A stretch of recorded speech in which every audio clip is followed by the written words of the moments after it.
Good day, folks. This is Greg Judy at Green Pastures Farm. Today I'm out here on the soybean field / cocklebur field. When we took this farm over in 2001, this had soybeans on it, and they combined them and left me a whole blanket. This whole field was a blanket of cockleburs. So when they combined them, there was a ton of burrs in here, and they just spit them right out on the surface. And I walked this paddock with a spade, kind of in a dejected mood because it looks so bad. I never found an earthworm, not a single earthworm on this whole 12-acre field. And it sure didn't look like this. It was just bare ground everywhere. Just one thing that was organic was the soybean stems that they had ran through the combine, plus the cockleburs. Had a lot of cocklebur plants chewed up. So look at that. Probably not close enough for y'all to see them, but there's two beautiful tree swallows, a male and a female, sitting on that birdhouse. We've got 450 tree swallow houses up, and look at them. Golly, such beautiful birds.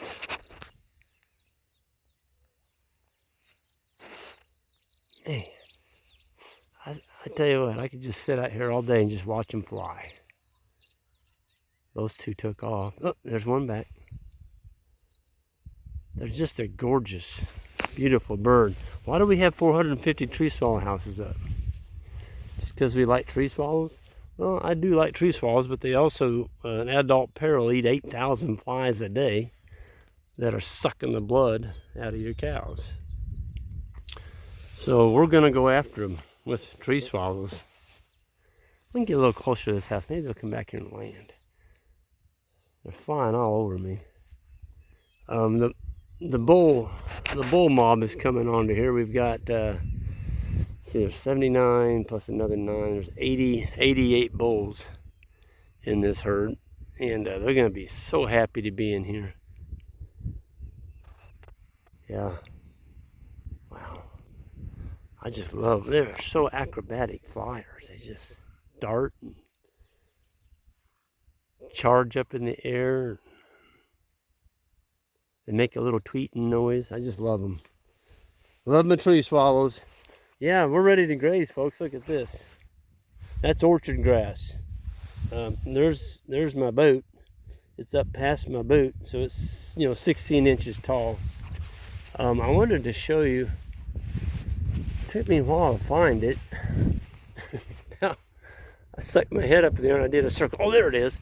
Ben and Isaac and Connor came out here yesterday and split this paddock in two. We're trying to just tip it because we're bringing the cow mob in here behind the bowls, and so we're just tipping it. I mean, big paddocks.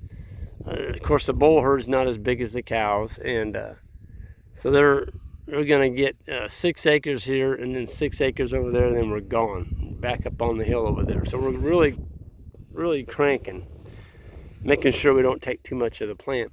But anyway, Ben and Isaac were coming, and Connor were coming across here yesterday, and they found this. And they texted me a picture of it, and they said, "Oh, Greg, it's Timothy." And I'm like, "No, guys, it is absolutely not Timothy. It's too early for Timothy." And so I couldn't tell by the picture they sent. So I came over and I found it. And it's funny, it's just one little clump right here. But I'll tell you what, it's palatable. I can promise you, them bulls are going to nail that. And I think if they're looking at it more, it's very young stand of Reed's canary grass, I believe. Those of y'all that know Reed's canary grass better than I do, I mean, that seed head is very young. It almost looks like a fox, the tail of a fox, the way it's just a beautiful plant. There's a clump of it right there, just a circle of it, about, I don't know, 5 foot across right there. It's got a dark green color to it.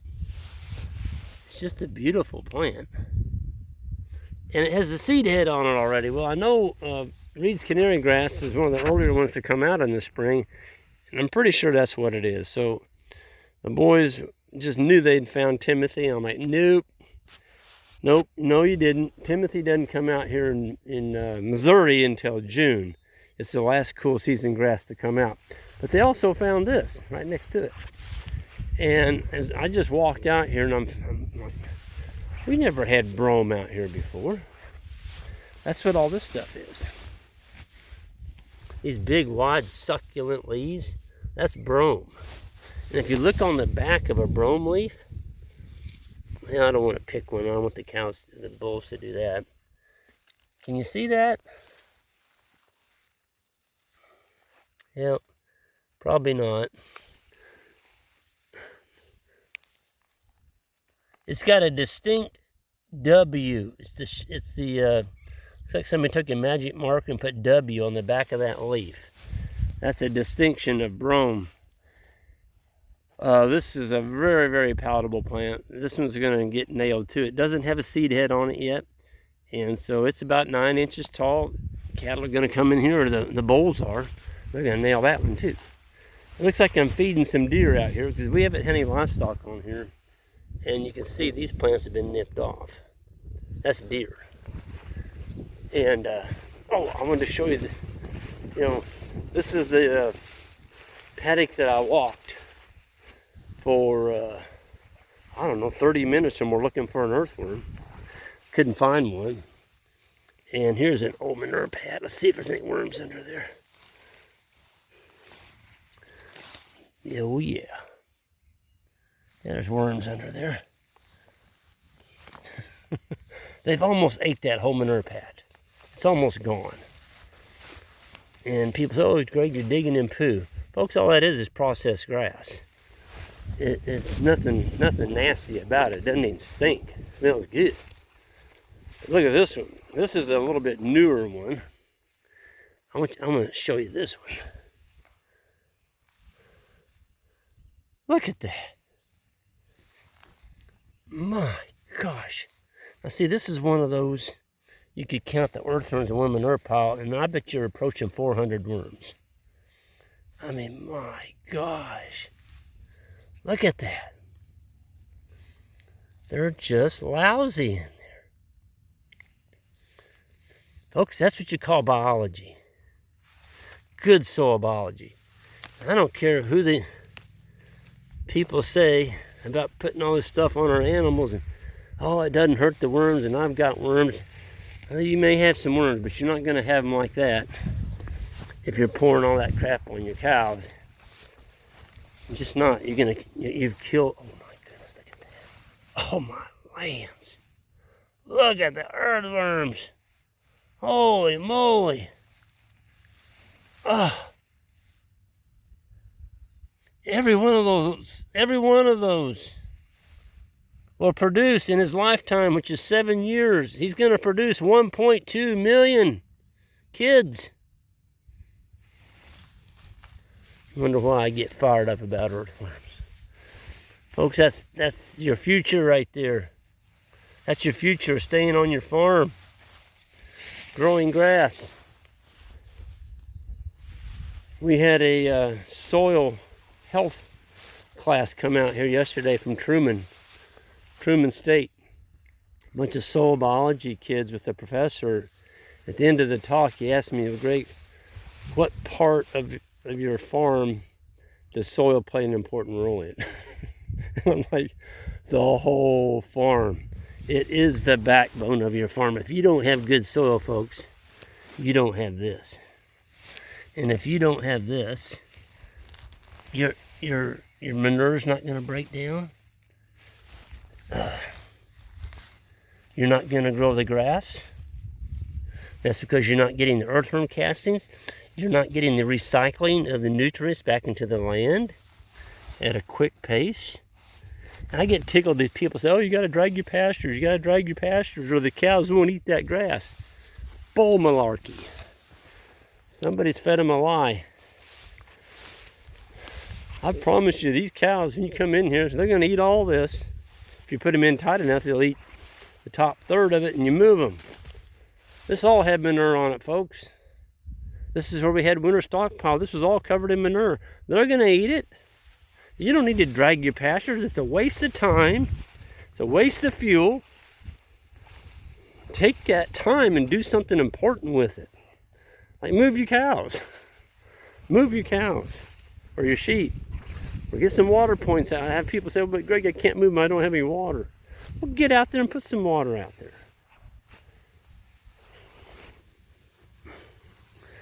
Gosh, folks, it's not just one manure pad. Now, something had flipped that one. There's still just tons of worms everywhere. It's nuts.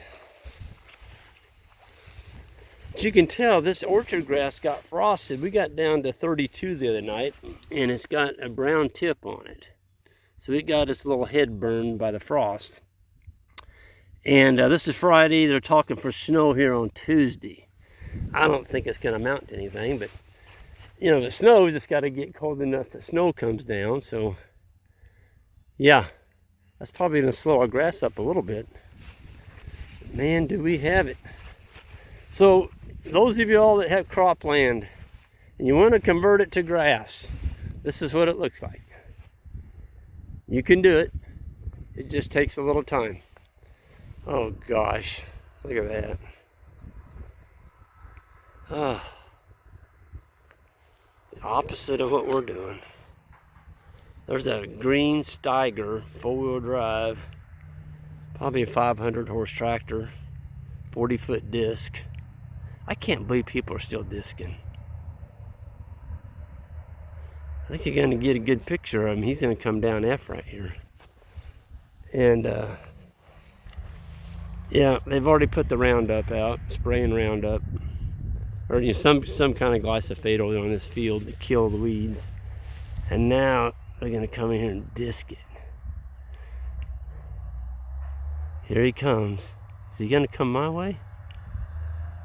Yep, here he comes. Check this tractor out. And you know, say we can't feed the world with this type of farming that we're doing. We're using a 4-wheeler that burns about 2 gallons of gas a week. Okay, there's the gas tank he's pulling in front. You know, got him a $60,000 truck there pulling a gas tank for this massive tractor coming. Look at the disc. Yep, that's a big one. That's a Steiger. That tractor's probably, you know, 200,000. Yep, 40-foot disc on it. Can you imagine the fuel that thing eats in one day? Unbelievable. Folks, that's not sustainable. And you know, you hear the people say, oh, we need more GMO. That's the only way we're going to feed the world is more technology, more GMO. Bull crap. We need to go back to what worked for thousands of years right here. You don't need that 500 horse tractor out here growing corn to feed to a cow or make ethanol out of. That's nuts.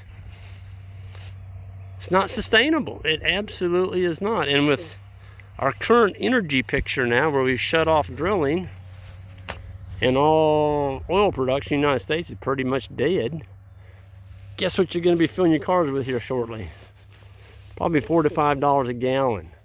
Okay, how's that big tractor that runs? I had a guy tell me they'll burn about 300 gallons a day, working up. You know, he said, "Oh, I can cover a lot of ground with that discing," and I think he said it was 160 acres. Well, that's a lot of fuel, you know. So at $5 a gallon for diesel fuel coming at us, which I think we're going to see it within the next year or two, I'm not sure how well that picture is going to work. Here, we're still burning 2 gallons a week on our 4-wheeler, 2 to 3 gallons a week, and we're feeding a lot of people with perennial agriculture. And our ground's covered, and we're not poisoning it. We're not putting all that crap into our waterways. Safe drinking water, ground's covered, no soil erosion. Did y'all know we've lost 30%? Nationwide, we've lost 30% of our nation's topsoil due to poor farming practices. Folks, that's topsoil. That's not coming back. 30%. It took centuries for large herds of herbivores grazing to build that topsoil that they're farming out now, and it's just leaving. It's leaving. It's gone. So I'll repeat it. Any nation in history that has destroyed their topsoil ceases to exist. So we have a red flag in front of us. We can go this way, or we can keep going the way that they're going, and we're going to end up with no topsoil. And then we're going to say, well, why hasn't that grocery store got any food in it? Yep.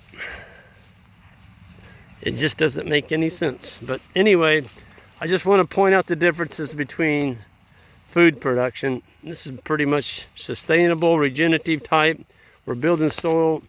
We're harboring earthworms. We're creating a habitat for earthworms. And we're keeping the soil covered. There's a nice litter bank here. Okay. Look at that. That guy's right there on top of the ground. Beautiful. I'll cover you back up, buddy. I love my worms. But look at what we're growing here. This is bare dirt. With conventional agriculture, this is bare dirt. And with animals, we've done this. So let's not take the animals off the land. Let's manage them better. We don't need to be taking them off the land. They just need to be managed. And I had a really good comment from a lady, and she just came out and said it. She says she was a leftist, very liberal, and she said, you know what? I wish I could convince my friends that we really need the animals on the land. It's not the animals that are destroying the land. It's the management, how they're being managed on the land. And I gave her a big kudos. I was like, honey, you are exactly right. And she needs to get up on top of a platform with a microphone and scream it. Because there's a lot of people thinking that animals don't belong out here. And I beg to differ, they do. So anyway, I'm going to get out of here and go move the bowls. And we'll see you all down the road. And hit that subscribe button on the way out and that like button. I'd appreciate it. You all take care and have a good one.